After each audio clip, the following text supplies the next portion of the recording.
What happens to our blood pressure when we exercise? How high should it go up? And is it dangerous for it to go up? And also, how long should it stay up that high? We're going to talk about that today.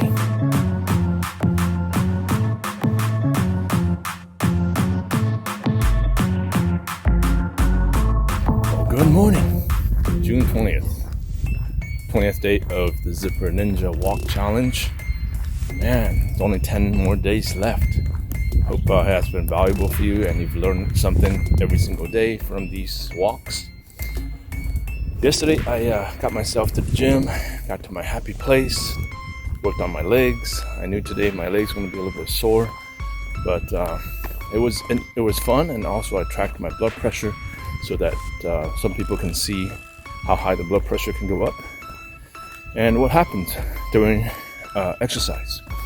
So that leads to our topic for today is how exercise can actually increase your blood pressure and what is safe for your blood pressure to be at. Today I'm actually going to do a really quick short walk, probably less than half an hour. I'm going to take my blood pressure as I walk every 10 minutes, so hopefully we'll be able to take it 2 times. And let's just see how my blood pressure reacts to just walking. It should go up a little bit, but we will see for sure. So point number 1, when you exercise, your blood pressure is supposed to go up. Why? Because the rest of your body, your muscles, they need more blood and more oxygen. That's why your blood pressure goes up. So it pumps blood there faster because your body needs it. And that's why our blood pressure goes up. How high should it go up? What is our maximum? And that leads to our point number 2. How high should our blood pressure be going up during exercise? There's no one size fits all. Everyone's different depending on your physical condition, your fitness, and also depends on your medical condition. For some people, it will go up higher faster. For some people, it might even drop.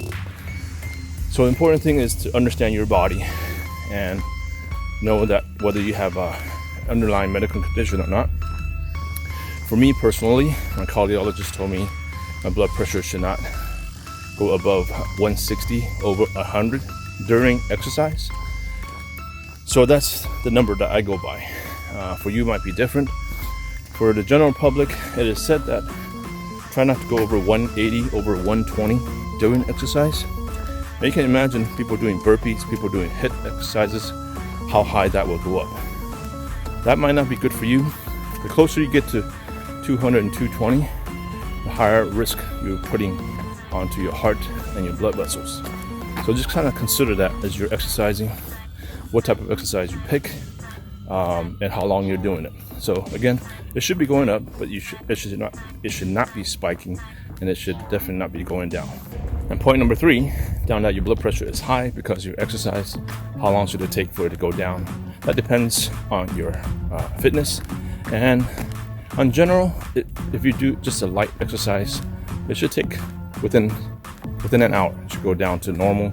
If you do more intense exercise, it could take up to 2 hours, sometimes even more. Again, depending on your intensity of your exercise. So this is again something that's not one size fits all. All depends on your fitness level. Depends on how high it goes up, and that all affects how quickly it goes down. So don't be afraid if your heart rate doesn't go down within 5-10 minutes. Everybody's different. Just kind of keep track, and also just be aware that it could take about an hour to 2 hours for your blood pressure to return back to normal. In conclusion, before you start any exercise, I want to sound like a warning label. Before you start any exercise, consult your doctor. If you're a generally healthy individual, you might not have to, especially if you're already active. But if you know that you have a medical condition, if you know that you have high blood pressure, you got to get that under control. Even if you have to do it medically, you want to bring it down in a manageable level so that you can start exercising and then try to start to bring that down. Again, we already talked about the maximum heart rate and also blood pressure. You don't want to be spiking, okay, and you don't want to be dropping like a cliff. So exercise is good for you, but you got to do it wisely, you got to do it carefully. And that concludes day 20 of the Zipper Ninja Walk Challenge. We will see you tomorrow.